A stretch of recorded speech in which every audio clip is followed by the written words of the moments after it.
Okay, this is Arrested Field Bug Report number 18. So I assume that you probably, if you listen to number 17, hopefully you got my point. So I want to go on from there, all right?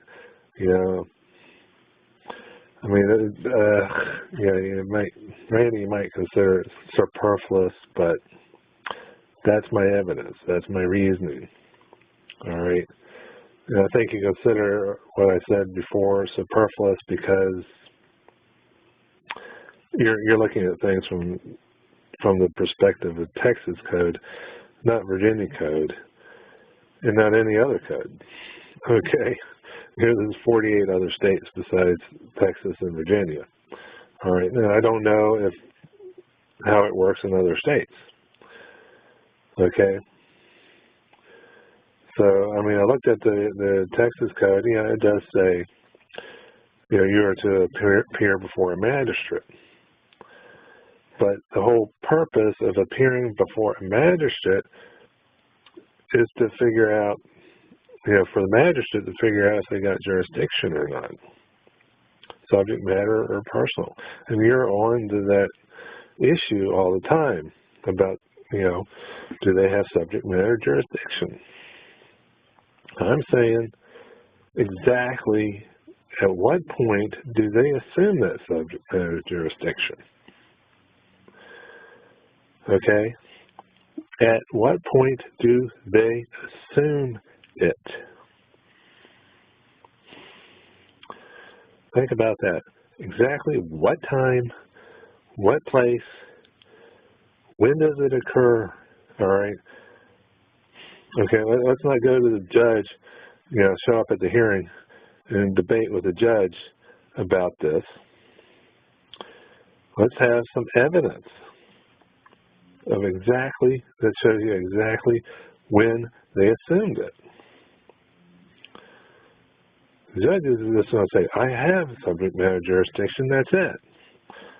He's not going to debate it with you. In my opinion, you really have to get really specific about exactly when they assumed it and then point out the fact, have evidence of that, of when it occurred, when and where it occurred, and then complain about the lack of an examining trial. Okay, and what elements there need to be in place to have a valid examining trial. Right, and that's what was being discussed in those statutes. All right, you got to be able, in order to make an appearance, all right, you have to be able to see and hear and speak to the magistrate. All right? And the magistrate has to be able to see and speak to and hear you. All right? That is the main element. Not just the officer, by the way, but the accused as well. And in that statute, it does use the word examine the officer. Examine. Okay? I went over that, and this is where I was going. I read it so fast because I was trying to get it all in before, because I knew you had another caller. And I realized, well, I'm still studying the whole the other issue with the mall, but I got a statute there that's going to be very interesting as well. I can get these guys, halfway fired. It only takes 2 complaints to get them fired. And I guess I can only make 1 complaint over this, but I can get at least 5 cops halfway to fired. So anyway, but that's Virginia Statute 19.2-59. Anyway, I mean, it says that, you know, without a warrant, if you do a search without a warrant, you know, that's malfeasance.